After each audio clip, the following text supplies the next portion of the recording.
if it's a free democratic society, there are many different movements within the society.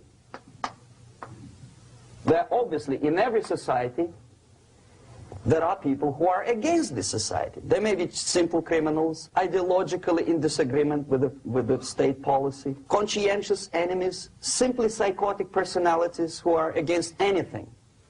Right? All these movements will be directed in one direction, right? This is the time to catch that movement and to continue it until the movement forces the whole society into collapse, into crisis. We don't stop an enemy. We let him go. We help him to go in the direction we want them to go. Okay?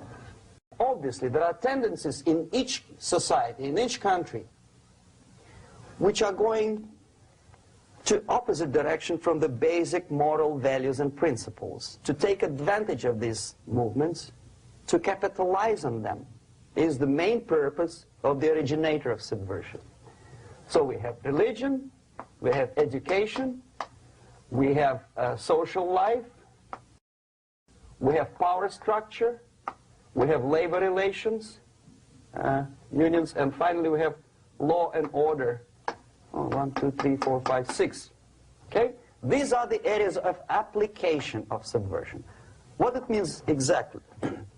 In case of religion, destroy it, ridicule it, replace it with various sects, cults, which bring people's attention, faith, whether it is naive, primitive, doesn't really matter.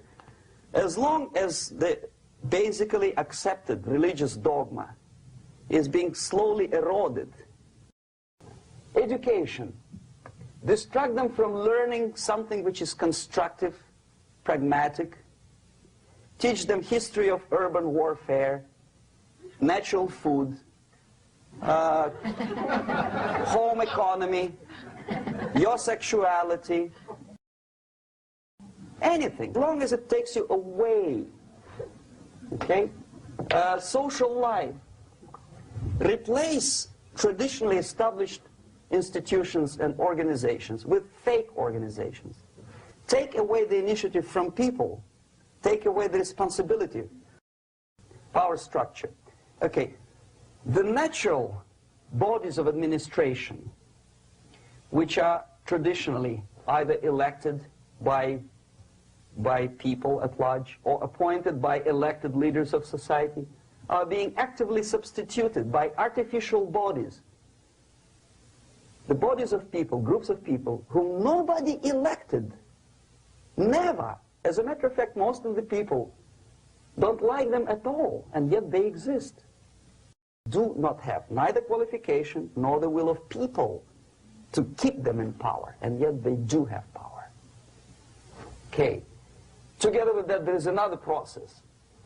Law enforcement, law and order organization and structure is being eroded. For the last 20, 25 years, if you see old movies and new movies, you can see that a policeman, an officer of the United States Army, looks dumb, angry, psychotic, paranoid. A criminal looks nice, and he's unproductive only because society oppresses him. A policeman is a pig, rude policeman. He abuses his power. You know? A generality, generalization like that. The hatred, the mistrust to the people who are supposed to protect you and enforce law and order. Moral relativity. Okay, labor relations. At this stage, within 15 to 20 years, we destroy the traditionally established links of bargaining between employer and employee. Millions of people suffer from that strike because economy now is interdependent. It's intertwined like one body. What is the motivation for strike? Improving of a workers' condition? No, obviously it's not. Then what is it? Ideology. To prove to these capitalists. And the obedient horde of workers, like sheep, follow these people. And they cannot disobey. Why? Because if they do, you know what happens to them. Pickets. Whenever trade union strikes, we have influx of propaganda, mass media, ideological dissemination. The workers' right, and we repeat it like parrots. Yes, workers' right. To reverse this process, do not elect them to the seats of power, whether it is municipality level, state level, or federal level. It has to be beaten in the heads of American voters that a person like that in the seats of power is an enemy. Do not be afraid of this word. It is an enemy. Strike with the power of spirit and moral superiority. If you don't have that power, it's high time to develop it. And that's the only answer.